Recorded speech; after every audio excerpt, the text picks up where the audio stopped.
Hello and welcome or welcome back to my channel. My name is Chris and on today's video we're talking about Perfumehead.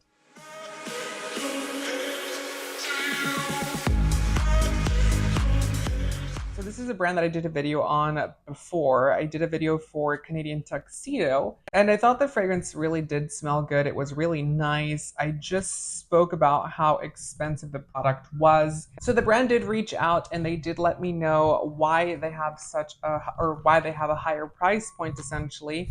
And their story is really fascinating. I got to learn a lot about, what the oil concentration is in the fragrances, what their inspiration is, and then also that they do source all of their ingredients sustainably, which is saying a lot. There's a lot of brands out there on the market, and a lot of them will have a higher price point but will not source their products sustainably for their actual fragrances. For example, the alcohol in these fragrances is not, what you would think of regular alcohol for perfume. It's actually derived of sugarcane with the CO2 process of making that product. And very, very cool. I think that, it's really, really nice for a brand to reach out and let you know, hey, we saw your video, you talked about us, it's not correct, here's the correct information. Because there's other brands out there that won't do that. For example, Bond Number 9 will shut your channel down, allegedly, my opinion.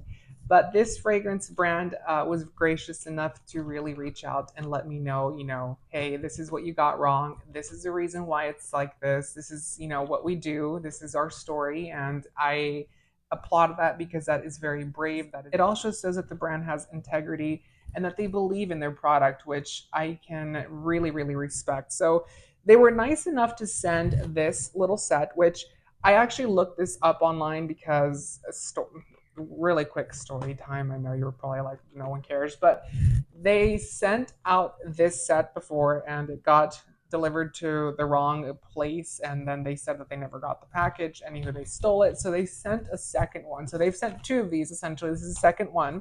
And I did try to look this up before they sent the second one to go ahead and purchase it myself, since I felt bad that it was, misdelivered or, stolen essentially by someone else. And I couldn't find it. So if you're interested in this, I will link it down below. You do have to type in Perfumehead The Icons Set. I was looking up the Discovery set and it wouldn't pop up anywhere. But if you look up The Icons Set by Perfumehead, you can find it on the web. And this does retail for 125 US dollars. Just really quickly, these are extrait de parfums, and I have to say there's one in here in particular that I sprayed on yesterday to test it out, and I was like, God, this fragrance is lasting forever. So they sent this set. By the way, I'm going to do two different videos. I'm going to break it up into two parts because if I go through all of these, it's going to take a long time. And I also want to really touch on some of these because some of these are really, really great fragrances, and I want them to get, the correct amount of time and for them to get the spotlight that they do deserve. So we're going to start off with half of them, and we will do a second part video for the other half. So we're going to start off with what the brand founder's favorite fragrance is, which is Cosmic Cowboy. And if you open this up, it's really neat. You do get that in there, and then there's a little note in here, and then he actually signs it. I don't know if that's real signature or if it's just printed on, but that is the founder's signature on the actual card itself, and it just welcomes you to the world of Perfumehead. And his favorite one, according to things that I was reading, is Cosmic Cowboy. And this fragrance is very, very unique. It is a traditional gentleman's fragrance, but it has a very nice je ne sais quoi because it has a cinnamon touch to it. And I know you're probably thinking, cinnamon, not for me. Actually, in this case, it really does work, and it works for the summertime because it's just a dash of it. It kind of creates this really creamy sensation to the fragrance overall, and it just wraps the fragrance in sophistication and refinement. So the notes for Cosmic Cowboy are going to be cinnamon, cardamom, and orris butter at the top. You know me, I love orris butter. In the heart, we're going to get angelica root, we're going to get tobacco, whiskey is another key player in here, as well as the tobacco. And then in the base, we're going to get amber, really good amber in this fragrance, black musk, suede, and white cocoa. So very interesting fragrance. By the way, the percentage of oil in this fragrance is 25%, which is very high. I know a lot of other brands that even list their perfumes as extrait de parfums or pure parfums will only give 17 to 20% oil concentration in their fragrances. So 25 is a potent fragrance. You're not going to have the problem of longevity with this fragrance. This is going to last you quite a long time. In fact, the shirt that I'm wearing today, I wore it yesterday with one of the fragrances in this kit, and it's still kicking today. And they're just very beautiful. The key thing about these fragrances is that you really have to spray it and then let it dry down. When you spray the fragrances up front, and I think that was a problem when I did Canadian Tuxedo's video, is that the sample was a little stick type of sample that you had to essentially drag out on your skin, which will bruise the fragrance. And I didn't want to dump that out on myself in case I didn't like it. And that caused the fragrance to be very overwhelming all at once, and it didn't really give it the opportunity to spray on and then dry down nicely. With these are spray on little bottles, which makes the fragrance experience a lot nicer because you can spray it on, you can waft it on, and it will dry down the way that it was intended to, and you're not bruising the fragrance essentially. So I like that they're sprayers. I think that's a very big thing about the sample that I had that, was not a sprayer. Now let's get into one that I really, really, really do love, and that is Moonflower.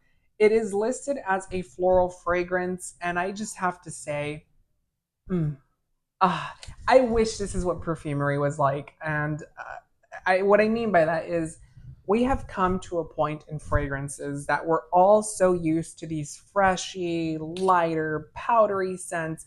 And this fragrance just adds that beautiful staple of white florals, but white florals done in a very 1990s type of way. So if you were to think back of fragrances like Coco the Eau de Parfum by Chanel or Poison by Christian Dior, those fragrances had personality, had pizzazz, had sensuality, but they were powerful. And this fragrance is not going to be overwhelming like those, but it has that pizzazz. It has that very seductive feeling to it, and it's just done very well. Moonflower is also a oil concentration of 25%, and it's very, very long wearing because if you know white florals, they tend to wear a lot anyways. So 25% oil concentration with white florals, you're getting a potent beast of a fragrance. And I just have to say, it's probably one of my favorite ones in this actual set that they sent because it's just so good. Let me just tell you what it has for notes. So we get Airaccord, Blood Orange, Cardamom, Tuberose, at the top, and then in the heart we're going to get Night Blooming Jasmine. Really good jasmine in this fragrance. I just have to say that it's probably one of my favorite jasmines that I've smelled in a long time. We also get Datura and Orange Blossom. In the base we're going to get Eleni Resin as well as Moss. The moss in here is just really good. Musk and a very sensual patchouli. So you get an earthy floral fragrance. I just have to say this smells delicious. I wish more people would wear fragrances like this. I think that it has that floral pizzazz. It has that, je ne sais quoi. It has that seductiveness.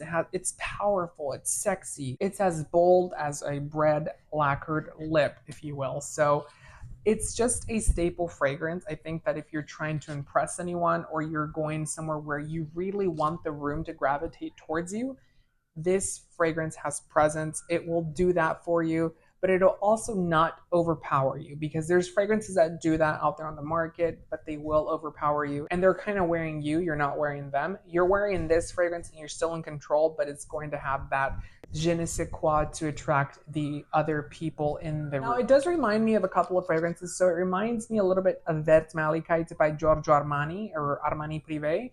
That's a very expensive fragrance as well. And it does also remind me a little bit of Dior's Poison, the Eau de Toilette. Now, this one's a little bit more unique because it does dry down to be a little bit creamier, a little bit more seductive. It has that beautiful Airaccord, which you don't really think you know what air smells like until you smell this fragrance and you're like, that makes sense. It's a fresh Airaccord that's, flowing through the entire fragrance overall. You also get that nice moss and that musk in here, that patchouli and that night blooming jasmine mixed with that tuberose is just phenomenal. Let's move on to another one, which is going to be Room Number. And this one When I first sprayed it, I was like, I'm not a fan. I will be honest with you. I was like, no, this is not for me. And then I started to let it dry down because, like I said, with these, you really have to do that. And I was very, very impressed because it has a note in here that's not very common in high perfumery, which is Palo Santo.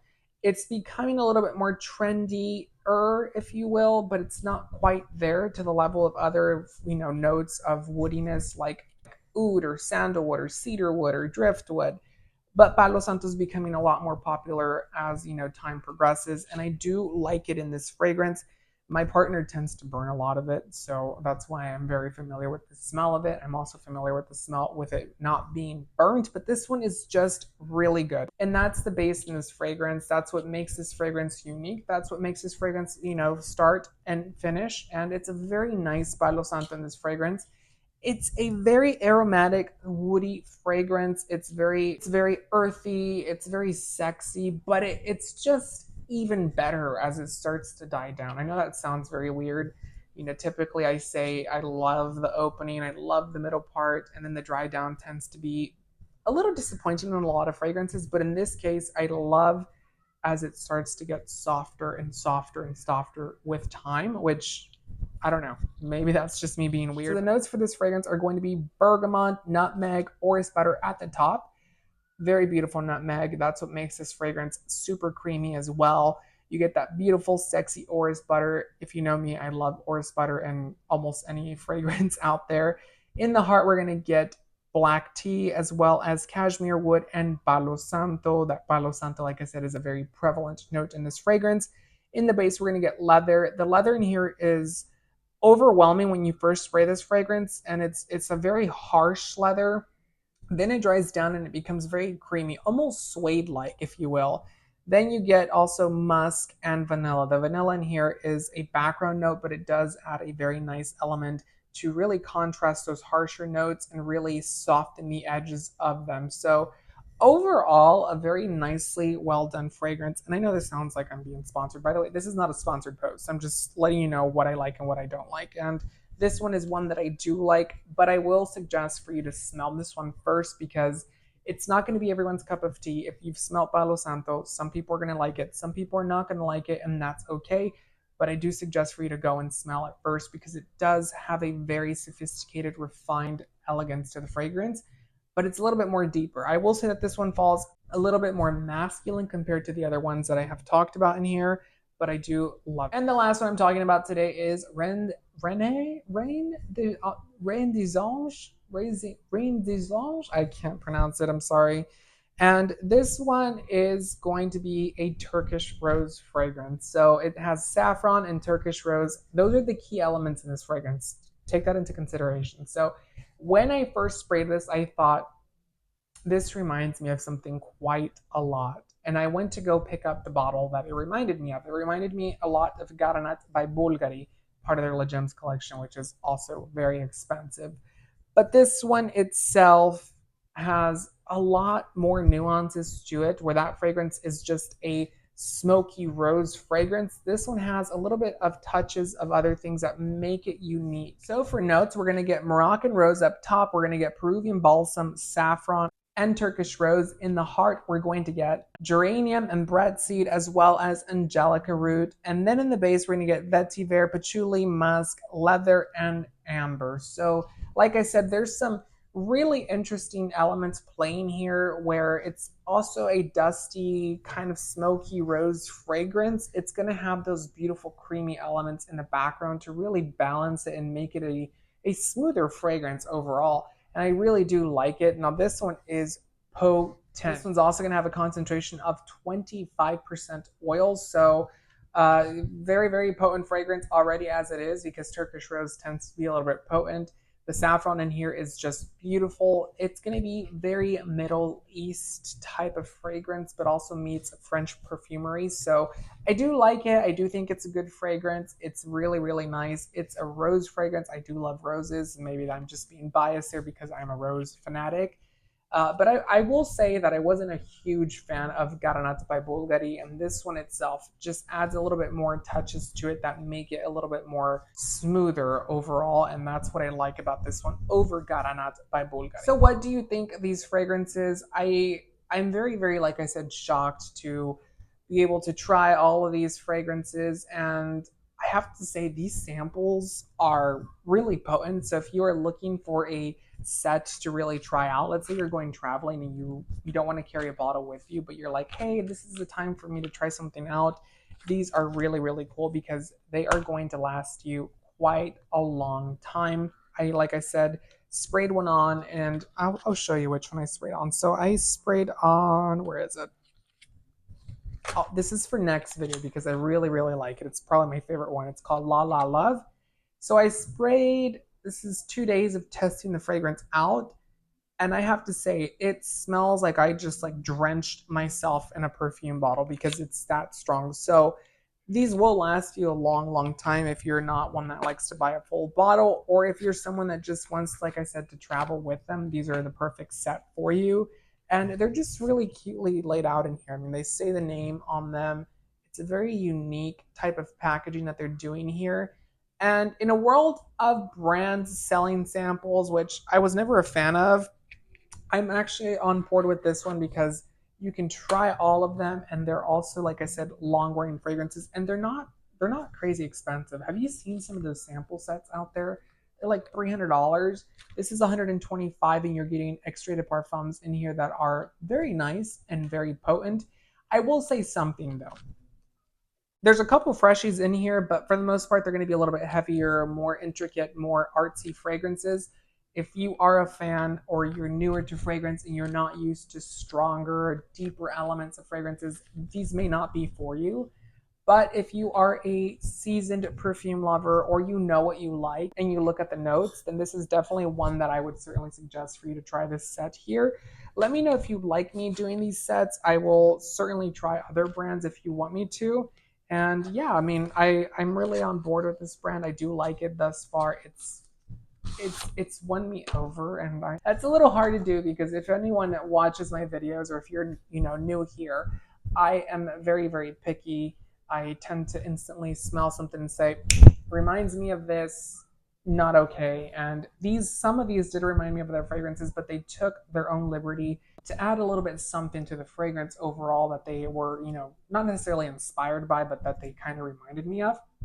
So I do appreciate that. I do also appreciate them, reaching out and sending out this set because most brands wouldn't do that. So thank you so much for watching today's video. Don't forget to give the video a thumbs up. Also subscribe for more fragrance related content. Comment down below what your thoughts on this brand are. Have you tried it? Have you not tried it? Let me know which one of these fragrances would you like me to buy a large one of, because I mean, they're pricey, but they're worth it, I think, in my opinion. If there's one that you guys would like me to review, the full size packaging to get the full experience of what the bottle looks like, the box and all that stuff, put it down in the comments. I will be happy to check it out for you. Until next time, you guys, take care. Bye.